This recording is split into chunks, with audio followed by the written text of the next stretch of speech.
జై గురుదేవ్. లలితా త్రిశతిలోని కరుణామృత సాగర అనే నామావళిలోని ముఖ్యాంశాలలో గురువు ఎలా శిష్యుడుని మనం అనుగ్రహిస్తారు అనే విషయమును మనము చర్చించుకుంటూ ఉన్నాము. గురువు శిష్యులకు, భక్తులకి గురువు ఎలా మనల్ని ఉద్ధరింపజేస్తాడు అని మనము కొంచెం చెప్పుకుంటూ ఉన్నాము. భగవంతుడు ఇలా చెప్పారు, నేను నా భక్తుల యొక్క, శిష్యుల యొక్క యోగక్షేమాలు చూసుకుంటాను. భగవంతునికి, గురువుకి తన యొక్క శిష్యులు, భక్తుల మధ్య భేదభావం ఉంటుంది. శిష్యులకి, భక్తులకి మధ్య తేడా ఏమి? జీవితంలో ఎవరైతే నియమబద్ధంగా ఉంటారో, వారిని శిష్యులు అంటారు. భావంతో, భక్తితో కొలిచేవారు భక్తులు అవుతారు. శిష్యులకి, భక్తులకు ఉన్న తేడా తెలుసుకుందాము. ఆ తర్వాత గురువు యొక్క ఎలా అనుగ్రహము శిష్యులకి ఉంటుందో చూస్తాము. శిష్యులకి, భక్తులకి మధ్య ఉన్న తేడా ఏమిటంటే, జీవితంలో ఎవరైతే నియమబద్ధంగా ఉంటారో వారేమో శిష్యులు అవుతారు, గురువుకి శిష్యులుగా ఉంటారు. భక్తిభావంతో, భక్తితో కొలిచేవారు భక్తులు అవుతారు భగవంతునికి. శిష్యులుగా ఉన్నవారు భక్తిభావంతో కూడా ఉంటారు, కానీ భక్తితో ఉన్నవారు నియమబద్ధంగా ఉన్నారని అనుకోకూడదు. అర్థమైంది కదా? నియమ నిబంధనలతో ఉండేవాళ్ళు శిష్యులు, వాళ్ళకి భక్తి కూడా ఉంటుంది. భక్తులైన వారు భగవంతుని పట్ల భక్తి శ్రద్ధను కలిగి ఉంటారు, కానీ నియమ నిబంధనలను కలిగి ఉండరు. భగవంతునితో శిష్యునిగా, భక్తునిగా, గురువుతో శిష్యునిగా, భక్తునిగా ఉండటానికి గల అధికార భేదం వలన మనం వారి యొక్క కరుణాసాగరంలో చేరే యోగ్యత లేకుండా పోయింది. అర్హత అన్నాము. ఆ అర్హత ఎందుకు లేకుండా పోయింది అంటే, ఈ యోగ్యతను మనకి ఎవరు ఇస్తారు? మనం యోగ్యులం అవ్వడానికి ప్రయత్నించాలి. మురికి పట్టిన శరీరాన్ని శుభ్రం చేసుకోవాలి. కలుషితమైన బుద్ధిని వ్యవస్థితం చేసుకోవాలి. అశాంతంగా ఉన్న మనసును ప్రశాంతంగా చేసుకోవాలి. మన యొక్క మనస్సు, బుద్ధి, శరీరాన్ని, మన అవబోధాలను తొలగించి వ్యవస్థితం చేసుకుంటే అప్పుడు నీవు నియమ నిబద్ధము కలిగిన వాడు అవుతావు. ఆ తర్వాత ఆకాశవాణితో కానీ, స్వప్నంలో కానీ, జాగృతంలో కానీ, స్పర్శతో కానీ నీవు సహజంగా దీక్షితుడు అవుతావు. ఈ దీక్షితులు అవడమే కరుణామృత సాగరంలో దిగడానికి పెట్టే మొదటి అడుగు. కరుణ అంటే అమృతము, ఆనందము, జ్ఞానము. ఆనందరూపి సాగరంలో మునిగి బయటకు వచ్చేటప్పుడు మన అంతరంలో ద్వైతము తొలగిపోతుంది, రెండు అనే భావము తొలగిపోతుంది. అక్కడ కేవలం అస్మి మాత్రమే ఉంటుంది. మనము గతంలో ఏం చెప్పుకున్నాము? అహమస్మి, బ్రహ్మ అస్మి, తత్వమసి, సో అహం, ఇలా చెప్పుకున్నాము. ఎప్పుడైతే మనలో అమృతము, ఆనందము, జ్ఞానము అనే సాగరంలో నుండి మనము బయట వస్తాము మునిగి, అప్పుడు మనలో ఉన్న ద్వంద్వాలు వెళ్ళిపోతాయి. మనము అప్పుడు అహమస్మి అని చెప్పము, అస్మి మాత్రమే ఉంటుంది. నీవు ఎవరు అని అడగడానికి ఎవరూ ఉండరు. స్వయం కూడా నిన్ను ప్రశ్నించదు. మనమే కూడా, మన శరీరం, మన మనస్సు, మన బుద్ధి, మన శరీరం కూడా నువ్వు ఎవరు అని ప్రశ్నించదు. ఒక స్థితిలో సాగరంలో నువ్వు లీనమైనప్పుడు నీ ఉనికి ఉండదు, అనుభూతి కలుగుతుంది. మన యొక్క సాధన, మన యొక్క యాత్ర కేవలం మాటలు చెప్పడానికి కాదు, అనుభూతిని పొందాలి. ప్రతి అడుగులో, ప్రతి ఆలోచనలో, ప్రతి శ్వాసలో, ప్రతి నిమిషం అనుభూతిని తీసుకొని నడుస్తాము. ప్రతి శ్వాసలో నామజపం చెయ్యాలి. శ్వాసలో స్మరణ జరగాలి. ఒక శ్వాస కూడా వృధా కారాదు. ఎందుకంటే ఎప్పుడు మన శ్వాస ఆగిపోతుందో మనకు తెలియదు. శ్వాస ఉండవచ్చు, ఉండకపోవచ్చు. కాబట్టి శ్వాసను వృధా చేయరాదు. అనుకూలంగా, శుద్ధతతో, నిష్కపటతతో, నిర్మోహంతో, నిర్లిప్తతతో మన ప్రతి శ్వాసను బాహ్యంగా మరియు అంతరంలో రావడానికి, వెళ్ళడానికి చేసుకోవాలి. అప్పుడు మనం సాగరంలోని అనుభూతి పొందడానికి మొదటి అడుగు వేయగలము, వెయ్యాలి. రెండవ అడుగులో ఏం చేయాలో తెలుసుకుందాం. సాగరంలో దిగడానికి ప్రయత్నించాలి. సాగరంలో దిగినాము, అడుగు వేసినాము. మొదటగా సాగరం దిగినప్పుడు సముద్రంలోని తరంగాలు మనకు అడ్డుగా వస్తాయి. ఆ అలలు మనలను ఒడ్డుకి నెట్టడానికి ప్రయత్నిస్తాయి. అయితే మనము దృఢ సంకల్పంతో సాగరంలో దిగడానికి ప్రయత్నం చేయాలి. నెమ్మది నెమ్మదిగా ఈ అలలు శాంతమవుతాయి. ఈ తరంగాలు మన మనస్సు యొక్క నిక్షిప్తతగా అనుకోవచ్చు. మన మనస్సు యొక్క విక్షిప్త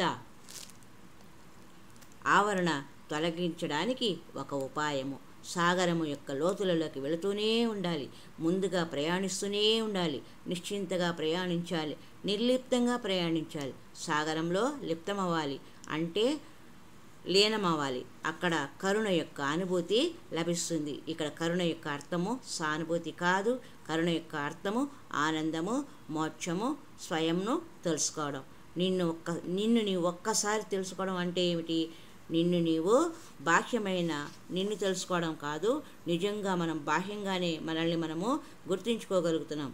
అది నిజమైన గుర్తింపు కాదు, అసత్యమైన గుర్తింపు. False identity. నేను పలానా వారి బిడ్డను, నేను ధనవంతుడిని, నాకు ఈ సంపదలు ఉన్నాయి అని తెలిపేవన్నీ బాహ్యమైన అసత్యమైన గుర్తింపులు. ఈ అసత్యమైన గుర్తింపు నుండి మనము బయటకు రావాలి. సత్యమైన నిజమైన మనమును గురించి మనము అర్థం చేసుకోవాలి. నిజమైన నేను ఎవరు? వాస్తవికమైన నేను ఎవరు? అంతఃప్రజ్ఞతో సప్తమ అవస్థలో మనం ప్రవేశించి మనము అనుభూతిని పొందుతున్నాము. నేను ఉన్నాను అనే అనుభూతిని పొందుతున్నాము. ఉన్నాను అనే అమృతం యొక్క ఆస్వాదనము జరుగుతుంది. యోగులు కూడా ఇదే చెప్పారు. తంత్రశాస్త్రం ప్రకారము మరియు విచార మార్గంలో మరియు ముక్తి మార్గంలో అన్నింటిలో అనుసరించబడే లక్ష్యం ఏమిటంటే ఈ అనంత అమృత కరుణ యొక్క పానము చేయాలి. మోక్ష మార్గం వైపు వెళ్ళడం కోసమే చేయాలి. దీనికి ఉదాహరణగా భగీరథుడు అనే రాజు గంగను భూమి మీదకి తీసుకొని వచ్చాడు. ఆ గంగ సాగరం వద్దకు ప్రయాణించింది. అక్కడ శాపవశాత్తు బూడిదగా పడి ఉన్న 60,000 మంది సగర చక్రవర్తి కుమారుల మీదుగా ప్రవహించింది. బాహ్య దృష్టితో దీనిని చూడడం కాకుండా అంతర్దృష్టిలో చూస్తే ఆ గంగ కరుణామయి అయిన దేవి యొక్క ప్రతీక.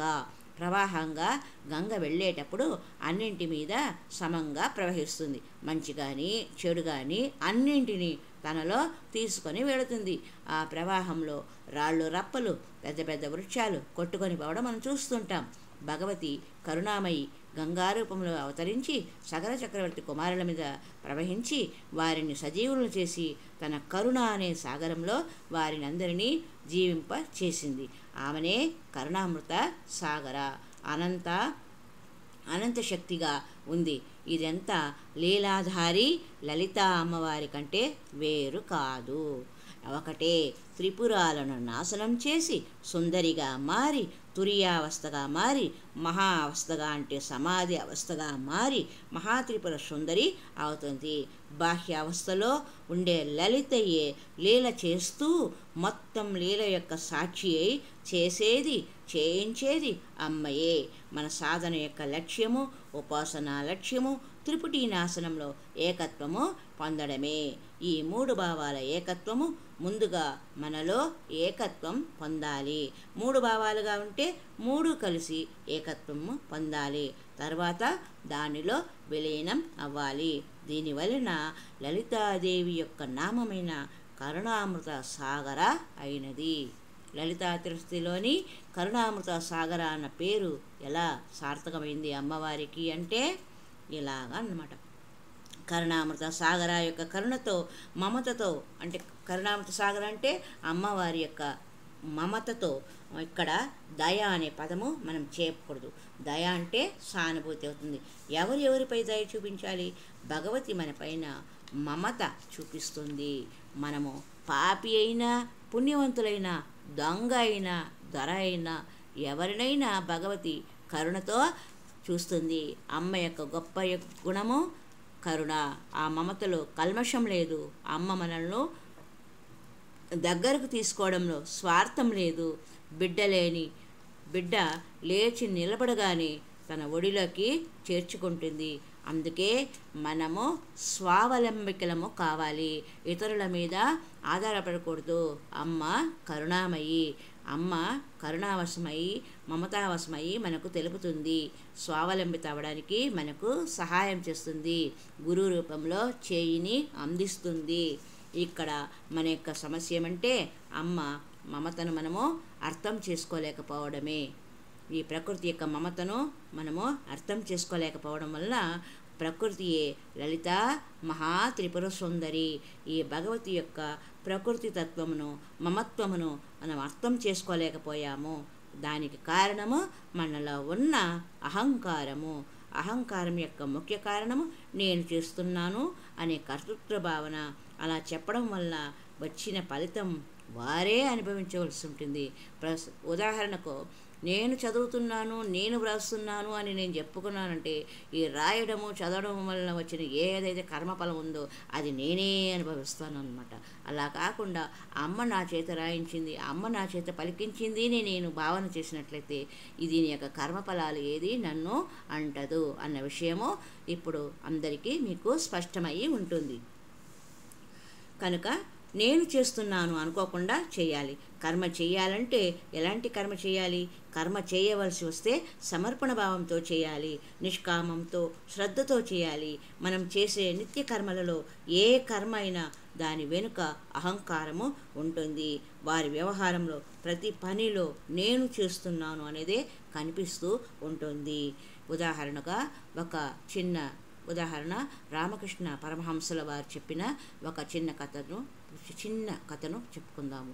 ఒకసారి ఒక కసాయివాడు ఒక మేకను చంపడానికి తీసుకొని వెళ్ళాడు. అప్పుడు దానిని నరకడానికి తీసుకువెళ్ళినప్పుడు మేక ఏమని శబ్దం చేస్తుంది? మే కదా అంటుంది. మేక జన్మ పుట్టినప్పటి నుండి ఏమంటుంది? మే మే అని అరుస్తూ ఉంటుంది. అతడు మాంసం అమ్ముకోవడానికి కోసము ఆ మేకను చంపినాడు. అప్పుడు ఆ మేక యొక్క మే మే అనే శబ్దం ఏమైపోయింది?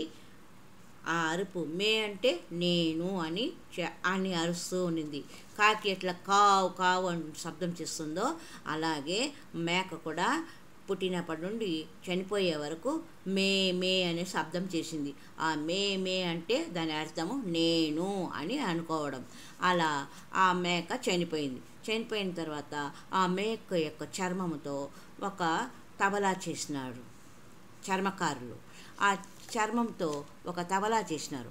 ఆ తబలాను ఒక సంగీత వాయిద్య పరికరం కదా, దానిని ఒక సంగీత కచేరీలో దాన్ని ప్రదర్శించడానికి ఉపయోగించారు. అప్పుడు ఎవరు ఆ తబలాని ఇలా శబ్దం చేస్తే అది తూహి తూహి అని, తూహి అంటే నీవు అని చెప్పిందంట.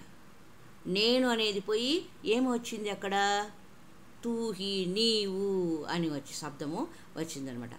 అప్పుడు ఆ విధంగానే మనం కూడా నేను అన్న మాట పోయి నువ్వే అనే భగవతిలోకి మనము లీనమైపోవాలి అనే మాట కోసము రామకృష్ణ పరమహంసల వారు మేక కథను ఉదాహరణగా ఇచ్చినారు. మనము ఎంత జపం చేసినా, ఎంత సాధన చేసినా, ఎన్ని పుణ్యకార్యాలు చేసినా, ఎంతమంది గురువులకు నమస్కారం చేసినా, ఎన్ని సత్సంగాలు చేసినా మనలోని నేను పోకపోతే, భయం అనేది పోకపోతే మనము ఎప్పటికీ అమ్మ ఒడిలోకి చేరుకోలేము. నీవే అని చెప్పే అనుభవాన్ని మనము అందుకోవాలంటే మనము నిష్కల్మషంగా ఉండాలి. పసిపిల్లల మనస్తత్వంతో మన ప్రతి చర్య, మనం చేసే నామజపమైన, స్మరణ అయినా అన్నిట్లోనూ ఒక కల్మషం లేకుండా ఉండాలి అనేది మన ప్రజ్ఞను మనము జాగ్రత్తం చేసుకోవాలి. అది జాగ్రత్తమైనప్పుడే కలుషబుద్ధి, అహంకారము మన కర్మల నుండి బయటకు రాకుండా, మనలోని కలుషబుద్ధి, అహంకారము మనం చేసే పనుల నుండి బయట రాకుండా అందులోనే ఉండేలాగా చేస్తూనే ఉంది. ఇలా అహంకారం కర్మలో లీనమడితే మనకు జన్మ పరంపర అనేది వస్తూనే ఉంటుంది. జనన మరణ రాహిత్య అవస్థ అంటే మళ్ళీ జన్మ లేని అవస్థ రావాలి. సుఖంలో కూడా దుఃఖము మనము అనుభవిస్తున్నాము. అంటే మంచి భోజనం తింటే మనకు షుగరు, బీపీ, ఏదో ఒక జబ్బు వెంటనే వచ్చినట్లు లెక్క. కాబట్టి ఆనందంగా తినలేము, ఆనందంగా నలుగురితో మాట్లాడలేము, ఏ పని చేయలేము. దీనికి కారణం ఏమంటే మనలో ఉన్న కలుషితమైన సంస్కారాల వల్ల ఈరోజు మనము ఆనందంగా ఏమీ తినలేకపోతున్నాము, నలుగురితో నవ్వుతూ మాట్లాడలేకపోతున్నాము. దీనికి కారణం మనలో మనము చేసుకున్న స్వయంకృత అపరాధాలు అని ఈ కరుణామృత సాగర అనే సందర్భంగా తెలిసిన విశేషం. పొద్దుననే మనం హాయిగా జపం చేసుకుంటున్నాం. మనస్సు ఎక్కడ పెట్టి చేస్తున్నాము? జపమాల అయితే తిరుగుతూనే ఉంది, రామ్ రామ్ రామ్ రామ్ అని. మనస్సు నిలకడగా జపం మీద ఉండదు. రెండిటికి అంటే జపానికి మనస్సుకు సంబంధం ఉండదు. జపం మీద ముందు మనసు పెట్టి చేయాలి. జపము సహజంగా ప్రాణంతో పాటు నడవాలి. అలాగే జరిగితే మనలోని అహంకారము తొలగిపోతుంది. మనము మంచి బుద్ధి నుండి బయట రావాలి అనే మాటతో కరుణామృత సాగర అనేది చెప్పినారు. దానికే ఉదాహరణగా మన యొక్క ప్రతి శ్వాస, ప్రతి మాట కల్మషం లేకుండా ఉన్నట్లయితే, ప్రతి మాట, ప్రతి శ్వాస, ప్రతి నిమిషం కూడా విలువైనది గ్రహించినట్లయితే మన యొక్క బాహ్య సంబంధమైన విషయాల పట్ల మనము దృష్టిని తగ్గించుకుంటాము అని ఈ కరుణామృత సాగర అనే అమ్మవారి నామంలోని విశేషాంశములు వలన మనకు తెలిసినది. హరి ఓం తత్సత్. మరి యొక్క సంచికలో కదంబ కాననావాస, అమ్మవారికి కదంబ కాననావాస అన్న పేరు ఎలా సార్థకమైంది అన్న విశేషాలను మరి యొక్క సంచికలో తెలుసుకుందాం. హరి ఓం తత్సత్. ఓం ఐం ప్రీం శ్రీ మాత్రే నమః.